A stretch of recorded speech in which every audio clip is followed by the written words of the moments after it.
Mrs. Green Apple, and we are continuing our track-by-track listen through to the Antenna album with, well, it looks like it's just a bright white square, but as you know, if you clicked on the thumbnail for this, it's not. We're actually going to be listening to the song Unloveless that I've lined up. Now, I will point out, I'm reading this from the katakana, it seems to say unloveless, and that's an interesting word, unloveless. It's like a double negative. So if you are unloveless, what is the opposite of loveless? Well, the opposite of loveless is being loved constantly, being unable to escape from love.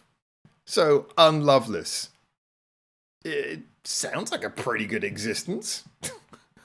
I don't know what to make from it. But anyway, let's check this out. This only has a paltry 11 million views by Mrs. Green Apple standards. This is like no one even knows it came out. 11 million views. It came out on 19th of November 2023, obviously in line with the album. And this is track number 7. It's rather interesting because this marks an interesting point in our track-by-track listen through. As after this, there's no videos. And this is only a lyric video, but there's no videos from here to the album. So this is a very different feeling from when we did the track-by-track of Attitude, and like the vast majority of the album had music videos. So I'm intrigued to see what we get from a lyric video here. See how it goes. And it's interesting because actually there was a lyric video as well when we checked out the song Lovin' on the last album. So now Unloveless also has a lyric video. I'm intrigued to see where this goes anyway. But yeah, Mrs. Green Apple, Antenna. We are coming off the back of the rather charming song Sarangi. I didn't think Sarangi was necessarily like a earth-shattering release from them, but it was definitely a good example of their sound. A really good example of the Mrs. Green Apple sound being conveyed in a nice, genuinely beautiful and heartfelt way. Que Sera Sera was brilliant. Really enjoyed that. Blizzard, bit of a curious one.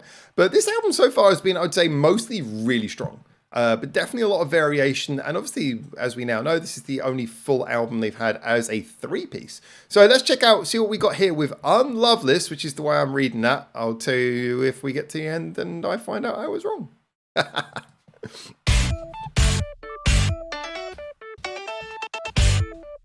Ooh, I'm loving that sharp, funky production.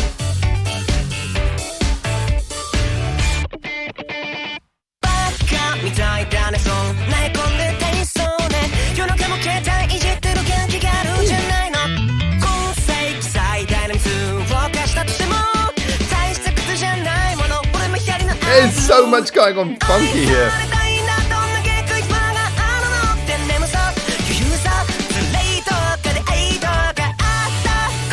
It's very, very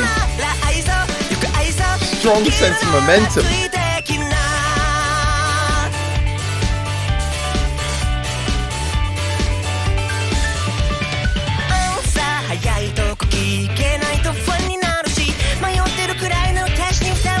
It's so kinetic and yet it's very easy to follow. A lot of it's coming down to that really active beat.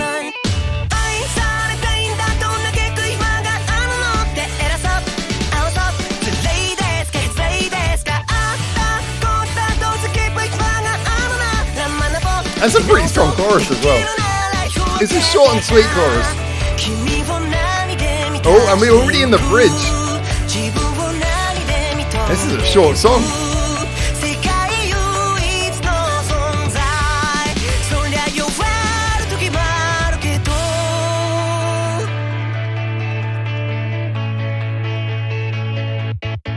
Oh, nice.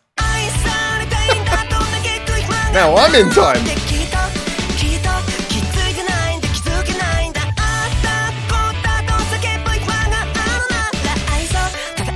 I'm loving how the beat is just bouncing around underneath this.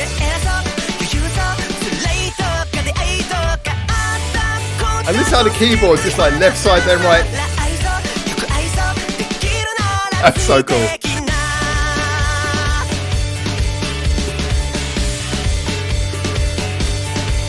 Something tells me that this rabbit became a popular piece of merchandising. I don't know, but I think I know.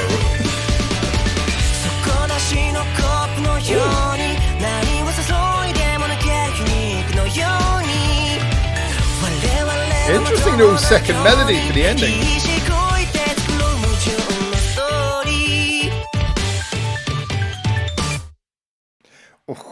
Okay, this is a prime example of, you know, when I sometimes talk about an album having like its little hidden gems. This feels like it's one of those. Look, a big thing that I have to point out straight from the get-go is that I love the playful sound of this. A lot of the things that I had mentioned about Mrs. Green Apple, once again, very true here, very active feeling rhythm. Glad to see that because obviously with this being the first album for them to not have a drummer on, it hasn't quite been as rhythmically exciting as I think Attitude, but this is definitely one of the songs where it feels like we're getting that same level of rhythmic excitement that we had more on the previous album. So I really love that. It's like very familiar feeling. It's very nice to hear that in a Mrs. Green Apple song. And then you add that to the fact that it does have the other quintessentially Mrs. Green Apple qualities, such as the stereo, like, enjoyment. I mean, can you imagine if you only had mono listening, being a Mrs. Green Apple fan, and then you'd miss half the music. I mean, so much of their music is down to stereo panning. Really is. This is a band where there's always something in the left and the right hand side of your audio range, which is totally different, and often the two sounds playing off against each other. Here, just having those keyboards, I mean, just that, little playful things like that, so impactful, so really effective in making the music feel like it's swirling around you, making you feel like you're in the middle of this alive and active thing rather than just passively listening to sounds being played at you.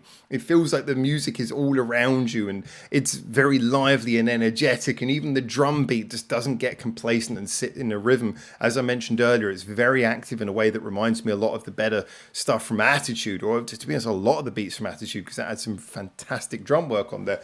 There's just feeling that it's skipping along so much. I mean, if you go back and listen to that again, so much of where the kicks and the snares were landing with these slightly unpredictable places on occasion that just allowed you to move in and out of each section. The chorus, as I mentioned, I'm not surprised this isn't like a big single with its own high budget music video, because the chorus is very earwormy, very catchy, but it's a very short chorus.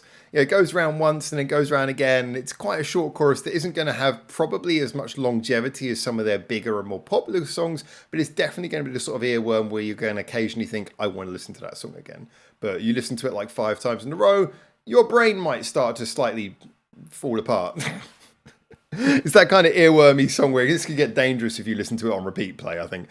However, yeah, definitely the sort of song that's going to get caught in your head and make you occasionally want to go back and blast it. And it's going to be very rewarding when you do, because as I mentioned, it's got so much sonic layering, so much happening from that perspective. A lot of the sounds here do feel like they're very much focused around slightly more high production digital sounds. Obviously, the keyboard is primarily taking the lead in a lot of the music here. The guitars have a very sharp, well-produced and precise sound. Everything, even the bass, it kind of all feels very sort of high production. And I don't mean that in a negative way. I'm not saying overproduced. I'm just saying produced in a way where it sounds more studio sheen than raw and live. But that's fine. That's obviously the intention. This song's got a slightly digital-esque edge to it. It's kind of got a playfully, almost chiptune adjacent kind of vibe.